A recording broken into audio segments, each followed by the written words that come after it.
नमस्कार, मैं हूं राजेश अग्रवाल और आप देख रहे हैं सीबीएन न्यूज। अगस्त माह प्रारंभ हो गया है। एक तरफ जहां चारों ओर झमाझम बारिश हो रही है, यहां तक कि छतरपुर जिले के अन्य क्षेत्रों से भी बारिश की अच्छी स्थिति होने की सूचनाएं प्राप्त हो रही हैं। वहीं छतरपुर शहर एक ऐसा स्थान है जहां अभी तक अल्प बारिश ही हो पाई है। पीछे मुड़कर भी देखा जाए तो यहाँ बारिश की स्थिति बहुत अच्छी नहीं रही है।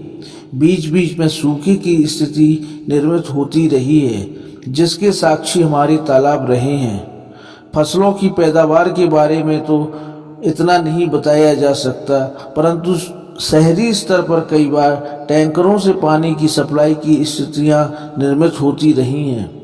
इस वर्ष भी अगस्त आने तक बारिश न होने से अब छतरपुर वासी चिंतित होने लगे हैं।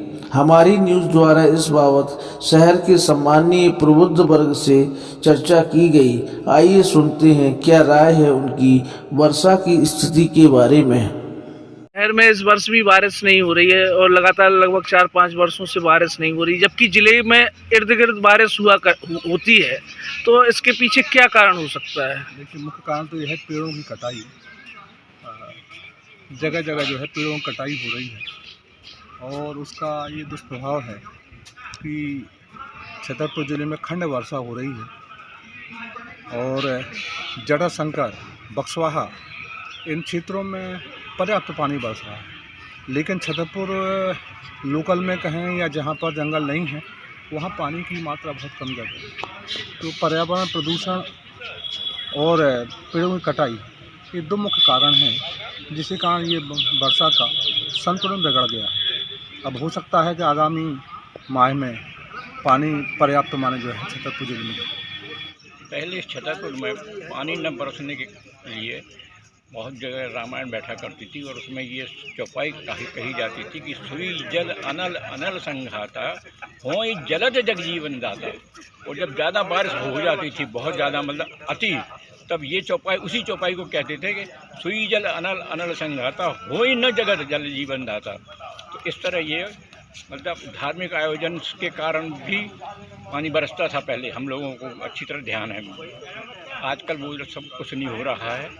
थोड़ा सा प्रकृति को भी क्या संरक्षित प्रकृति करने को के क्या है, प्रकृति का सबसे बड़ी बात क्या है कि जंगलों की बहुत कमी हो गई है छतरपुर में। चारों तरफ जो है जंगल साफ हो चुके हैं और प्रकृति असंतुलित हो गई है इस समय।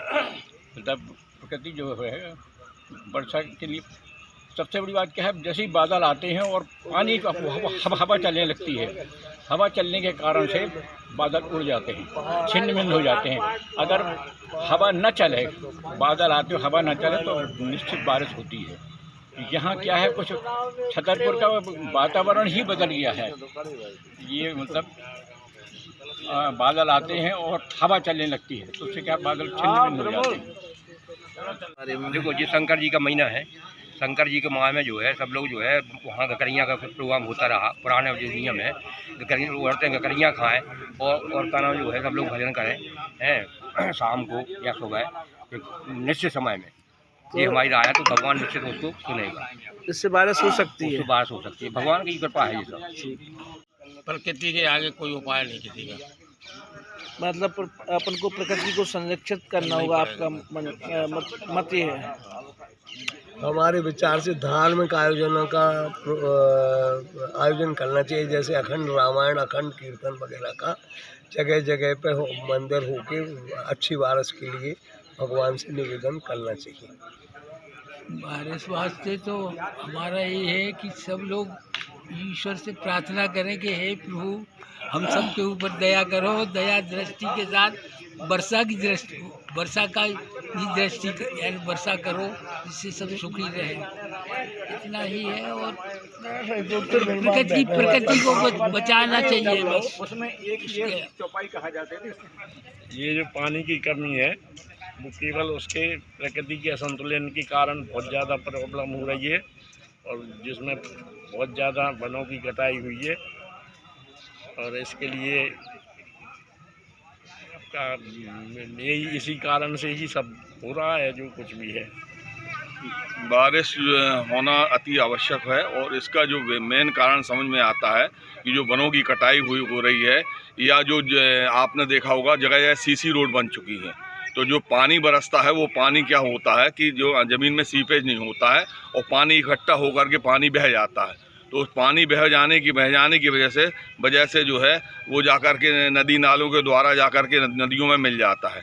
तो एक तो सबसे बड़ा रीज़न ये है। दूसरा बड़ा रीज़न है, अगर हम वृक्षारोपण घर घर में भी करने लगें और साथ में अपन दूसरों का सहयोग करके जगह जगह पेड़ लगाएं, जो कि अभी आपने मुख्यमंत्री ने और प्रधानमंत्री ने भी एक पेड़ एक माह का संदेश दिया, वो अति उत्तम संदेश दिया है कि अपन घर के एक सदस्य के नाम से अगर एक पेड़ भी लगाते हैं, लेकिन उस पेड़ को सुरक्षित लगा तो लेते हैं सब कोई, लगाने में कोई कसर नहीं रहती, गवर्नमेंट भी लगवाती है, शासन भी लगवाती है, अपन लोग भी लगाते, लेकिन उसको सुरक्षित नहीं रह पाते। तो सबसे बड़ी भी चीज़ जो अपन को प्रण करना चाहिए, अगर हम पेड़ लगा रहे हैं तो हमको हर हालत में जब तक हम हैं हमको उसकी देखरेख करना चाहिए और हमको उसको सुरक्षित रखना चाहिए। जिस दिन ये भावना हो जाएगी कि इस पेड़ को हमको सिंचित करना है, सुरक्षित रखना है, जैसे अपने आप को अपन काया को रखते हैं, अपनी बॉडी को बीमार हो जाती है उसको अपन क्या करते हैं, बीमार हो जाती है बॉडी को तो उसकी देखरेख करते हैं। इसी प्रकार वो वृक्ष को ये माने कि ये हमारे परिवार का सदस्य है, उस परिवार के सदस्य की तरफ हम देखरेख करेंगे। निस्संदेह इसमें कोई बात नहीं है कि एक नहीं, हजारों नहीं, लाखों की तादाद में जिस दिन वृक्ष हो जाएंगे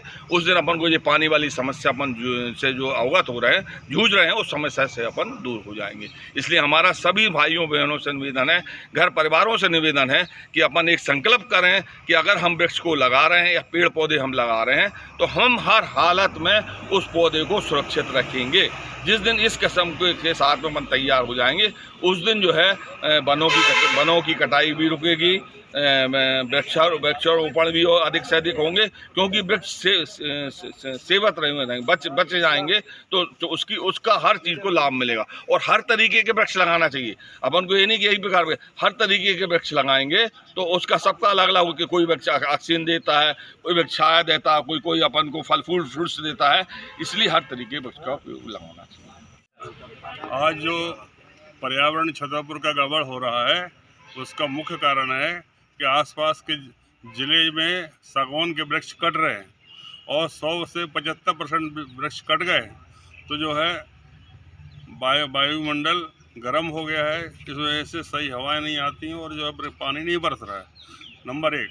नंबर 2, शहर के अंदर प्रदूषण ज़्यादा हो रहा है, बिल्डिंगों के जंगल खड़े हो गए हैं, पेड़ पौधे कम हैं और इस वजह से जो वायुमंडल बनता है हवा का या बादल का, वो यहाँ बरसते नहीं हैं और चले जाते हैं।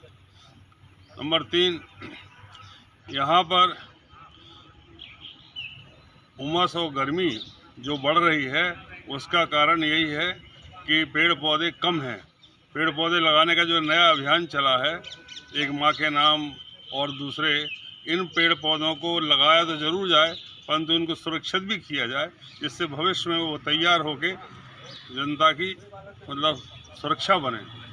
ये सब कारण है जिस वजह से अपने यहाँ वायुमंडल। आपका मत यही है कि यदि प्रकृति को संरक्षित किया जाएगा तभी बारिश शहर में संभव है? अपने पहले बारिश होती थी, कारण क्या था कि जो सागौना के पेड़ हैं और पेड़ हैं वो कटे नहीं थे, अब पेड़ कट गए, अब जो जंगल हवा रोकते थे वो रोक नहीं पा रहे और हवा चली जाती है, वो बादल उड़ जाते हैं।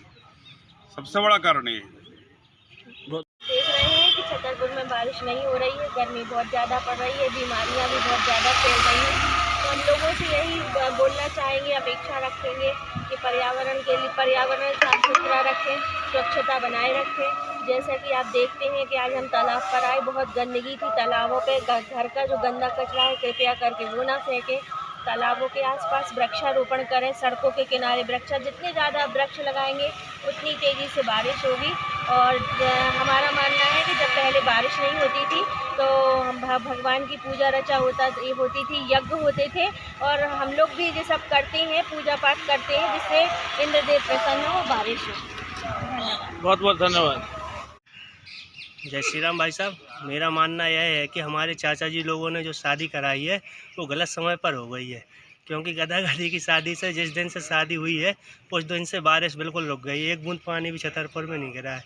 मेरा मानना है कि शायद उनका तलाक करा दिया जाए तो बारिश होना फिर से चालू हो जाए, इंद्र देवता फिर से प्रसन्न हो जाए।